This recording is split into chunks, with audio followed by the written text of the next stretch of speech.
I'm going to show you an example of the comparison test. And this is an example of a series that you could actually determine convergence for using the comparison test.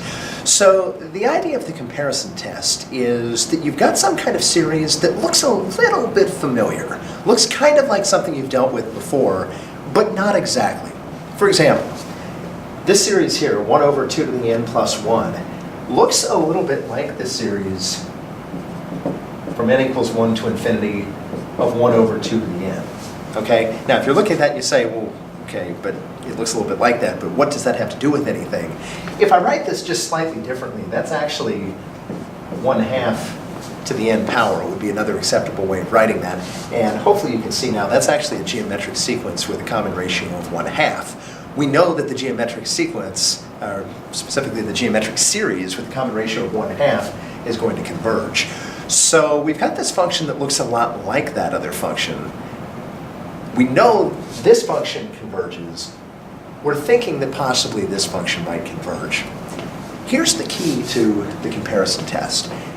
It's not just about having functions that kind of look like each other. The key is you want a function in which all terms, or at least terms from some point on to infinity, are equal to or less than the function that you know converges. Okay? Notice, I've got a 1 being added in the denominator there. A fraction that's got a larger denominator is actually smaller. Okay? This fraction here is just a little bit smaller than this fraction here. And again, we know it's a geometric series, but we might want to write it back into that form so they kind of look the same. But this denominator is just a little bit smaller than this denominator here. And so what happens is, we've got this series here that we know converges. It does this sort of thing. We've got another function that's bounded above. All of the points on this function are equal to, or actually slightly below, the values on the function that we already know converges. Okay? And if we have values that are all below values on a function that we know converges, that series will also converge. Okay? That's the basic idea here. So again, we can say by the comparison test, all values a sub n of this series are less than or equal to all values of this series, which converges. Therefore, this series also will converge. And for example, if that was +3 or +7 or something like that, those are all cases that would converge. And if I had a constant here, I could factor out a constant, and I could show that the series I have with the constant factored out, that also converged. Then I could just multiply back in my constant. I can do that kind of thing. Now, the place you need to be careful, it can't just be any change in the denominator. For example, if I have a smaller denominator, if I have something like this, I don't necessarily know, at least by the comparison test, that this series is going to converge, because the denominator is now a little bit smaller than it was before. Because the denominator is smaller, these fractional values, at least for positive values of n, these fractional values are all going to be larger than these values here. So it's possible that this series converges, and it's possible because terms of this series are a little bit bigger, that this function is going to, that this series is going to diverge. So again, we have to be very careful as we do this. You've got to make sure that your denominator is larger than the function than the series that you're comparing to. Again, if it's a smaller denominator, you can't make the comparison. Now, there is, however, a flip side. The flip side is, let's say you think a function looks like something that diverges. If it's larger, if the terms are larger, greater than or equal to a series that diverges, you know that your original series is also going to diverge. It's larger than a series that diverges, so of course it will also diverge. That's the basic concept behind the comparison test. Okay? I'll show you 2 additional examples. Here's a series from n equals 1 to infinity. Got 5 over 2n squared plus 4n plus 3. Okay? Now when I look at that, the driving force behind this is the n squared. Okay, these values will be positive because n is increasing from 1 to infinity. So I've got those positive values in the denominator.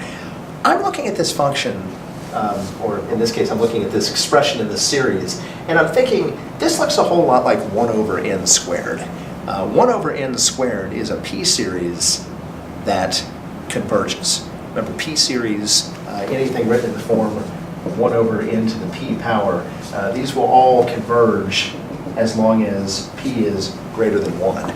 Okay, so 1 over n squared, 1 over n cubed, and so on, those are all going to converge. All right, so I can make a comparison to the series.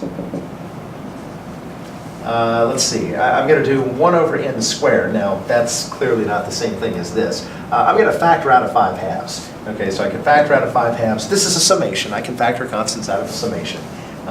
And so that would be 5 halves times this series right here. Okay, again, if you look at my original function, now or if you look at my original expression here,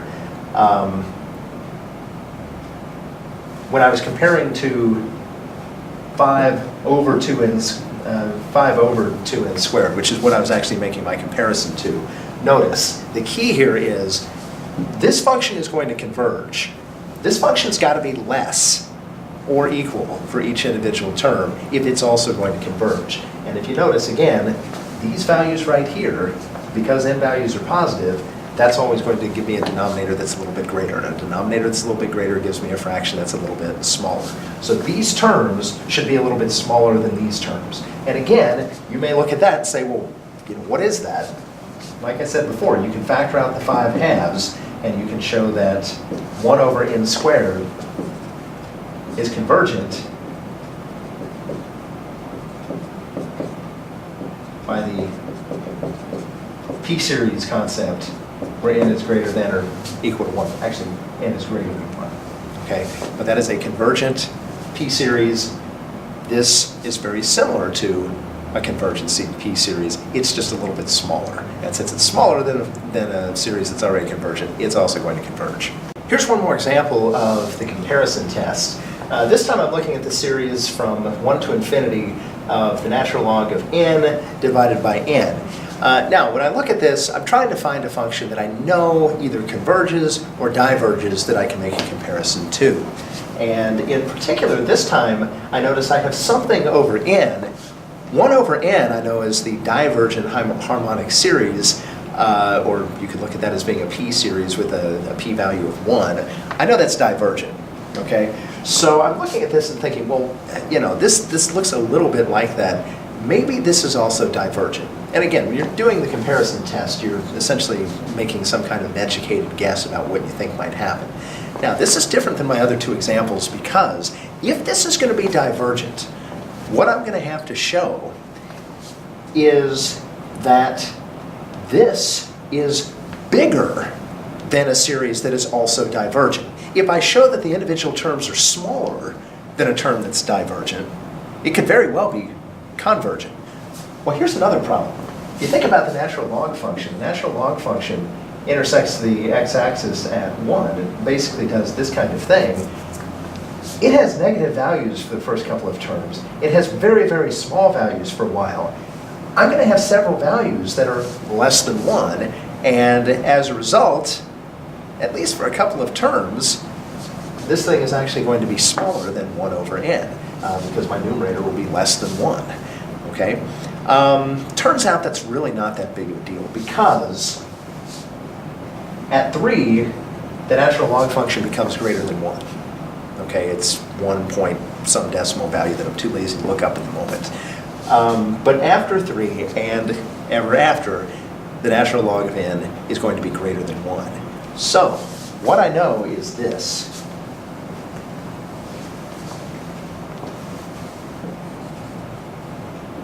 The function from n equals 3 to infinity of 1 over n, just the harmonic series starting at 3, but it's still going to be divergent. This diverges. This function after 3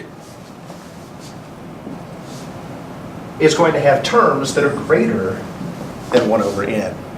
So, I've got a series that diverges. After n equals 3, the terms of this are going to be greater than the terms of the series that diverges.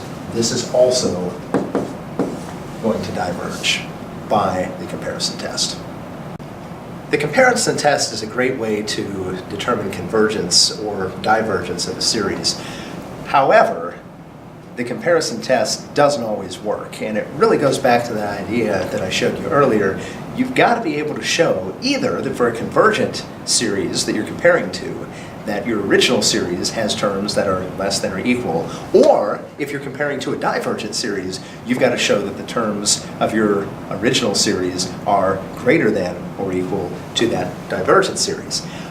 A lot of times you're going to run into something that's kind of the reverse of what you need. For example, I look at 1 over n squared minus 1, and I'm looking at that and I'm saying, that looks a little bit like a convergent p-series. I've got an n squared there, that'd be a p-value greater than 1. Seems like it would be convergent. The problem you're going to run into in this particular case is it's n squared minus 1. Okay, the denominator is just a little bit smaller than the denominator of the comparison,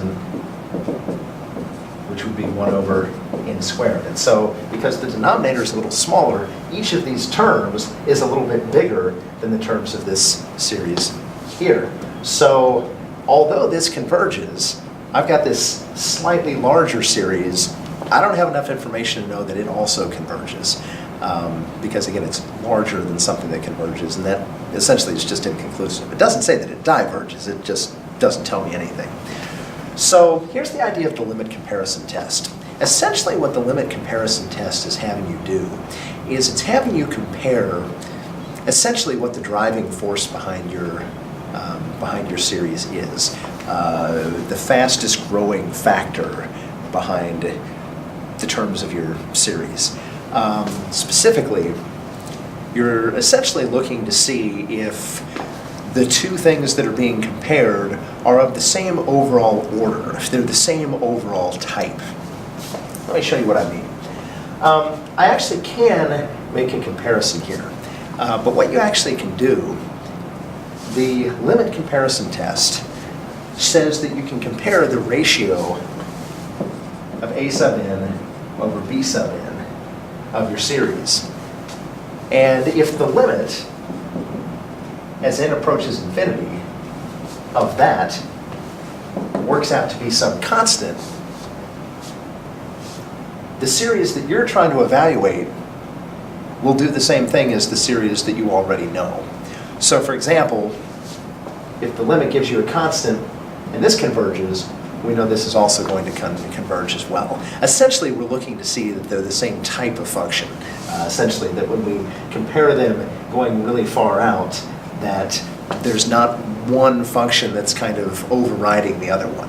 That they're basically both kind of changing in the same way in comparison to each other, which again is why it's a type of comparison test.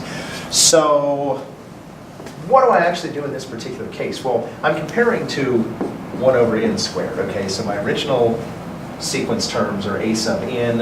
I can represent those terms as b sub n.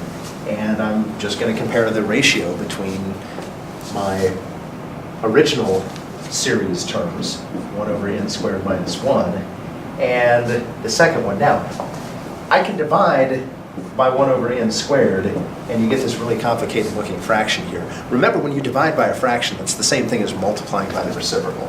So a better way to write this when I compare a sub n over b sub n would be to multiply by the reciprocal of b sub n, which is going to be n squared over 1. Okay? I'm taking the limit of this as n approaches infinity.